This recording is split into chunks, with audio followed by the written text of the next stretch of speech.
Assalamualaikum warahmatullahi wabarakatuh. Kita semua tahu bahwa dunia sedang mengalami wabah berupa virus corona atau yang biasa kita sebut pandemi COVID-19. Pandemi ini sangat berdampak pada aspek ekonomi, sosial, pendidikan, politik, dan lain-lain di seluruh dunia.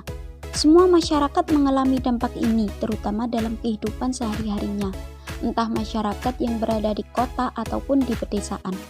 Dan tentunya dikarenakan pandemi ini, masyarakat sangat dianjurkan untuk tetap di rumah dan jaga jarak dengan yang lain.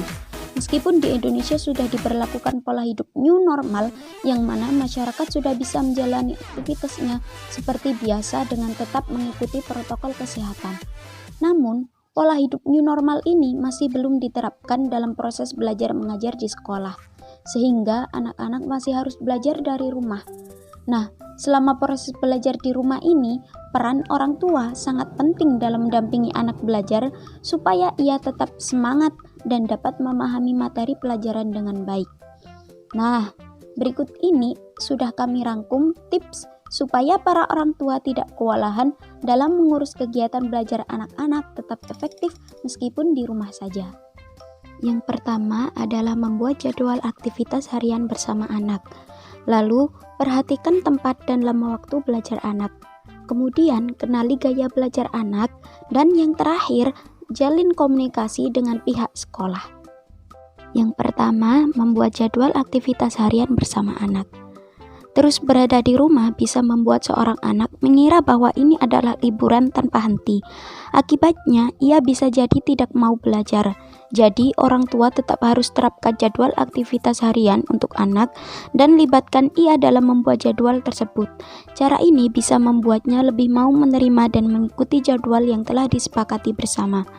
Seperti pukul berapa ia mau bangun tidur, mandi, belajar, bermain, dan istirahat. Yang kedua adalah perhatikan tempat dan lama waktu belajar anak. Tempat belajar merupakan salah satu faktor penting untuk mendukung konsentrasi belajar anak. Jadi, pilihlah ruangan yang nyaman, tenang, dan memiliki pencahayaan yang baik. Selain itu, hindari ruangan yang di dalamnya terdapat mainan atau televisi karena bisa mengganggu konsentrasinya.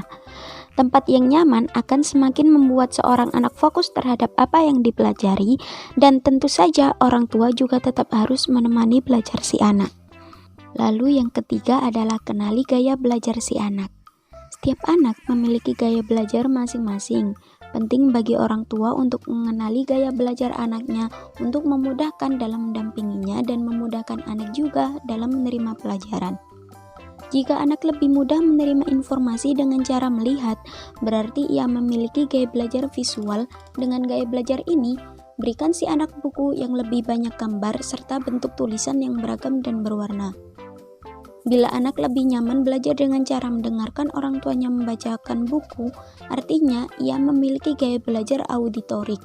Maka dalam mendampinginya saat belajar, gunakan intonasi yang lembut dan seperti bercerita. Terakhir, seorang anak memiliki gaya belajar kinestik jika ia lebih memahami pelajaran saat ia dibiarkan bergerak.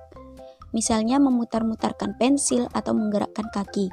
Pada gaya belajar ini, orang tua bisa menyiapkan alat peraga atau mempraktikkan langsung apa yang dipelajari, sehingga informasi tersebut lebih mudah diingat oleh anak.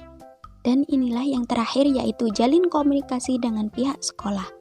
Meskipun pembelajaran dilakukan di rumah dan tidak pergi ke sekolah, orang tua tetap perlu rutin berkomunikasi dengan gurunya di sekolah. Orang tua bisa menanyakan materi apa saja yang perlu dipelajari oleh anaknya. Beberapa sekolah sudah membuat sistem belajar online, misalnya dengan melakukan sesi tanya jawab melalui video call atau mengumpulkan tugas melalui sebuah aplikasi. Namun, pastikan bahwa orang tua harus selalu mendampingi anak saat mengakses internet ya. Dan satu hal yang sangat penting dilakukan oleh orang tua agar anak lebih bersemangat dalam belajar, yaitu dengan memberikan hadiah atas pencapaian tertentu. Dengan begitu, anak akan lebih termotivasi untuk belajar di rumah dan proses belajar bisa menjadi hal yang menyenangkan baginya. So, terapkanlah tips mendampingi anak belajar yang telah dipaparkan di atas ya, agar anak tidak bosan selama pandemi COVID-19 dan tetap bisa memperoleh pendidikan seperti saat di sekolah. Terima kasih banyak teman-teman karena sudah menonton sampai akhir. Oh iya, jangan lupa like, komen, dan subscribe ya. Wassalamualaikum warahmatullahi wabarakatuh. See you.